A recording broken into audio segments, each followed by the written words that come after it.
এই যে ঘটনাটা এই মাদ্রাসা এদেশের স্বাধীনতার সময় স্বাধীনতা বিদ্বেষ ফলে এইখানে এলাকার জনগণ শুধু মালিক সহ এলাকার জনগণ মিটিং করবেন, মসজিদ বাদে মিটিং করেন। মসজিদের ভিতরে কোনো রাজনৈতিক এলাকার জনগণ, মুসল্লিবৃন্দ, ধর্মের মানুষ সবাই কিন্তু মসজিদটা বাদে করেন।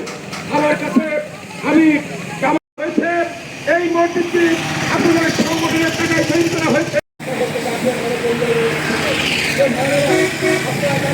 বাজারের একজন প্রতিষ্ঠিত ব্যবসায়ী মানিকের বাজারের উপরেই বাড়ি, তার লোকজন সেখানে চুপি চুপি লগেন চুষ আসবে, চুষে বেড়াবে। এই মসজিদের খতিব এবং আমাদের কৃষক দলের নেতা মানিকের নিয়ে যে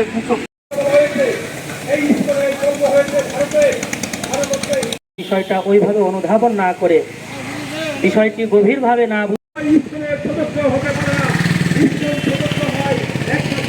যেভাবে উঠে পড়ে লেগেছে মুসলমানদের ঈমান আমল ধ্বংস করার জন্য। আপনারা রাজনীতি করেন, আমরা কখনো বাধা দিই নাই। আমরা বলেছি আপনারা রাজনীতি করেন, আমরা এবং কি হয়েছিল তার সম্পর্কে আমাদের যে ক্ষতি ছিল।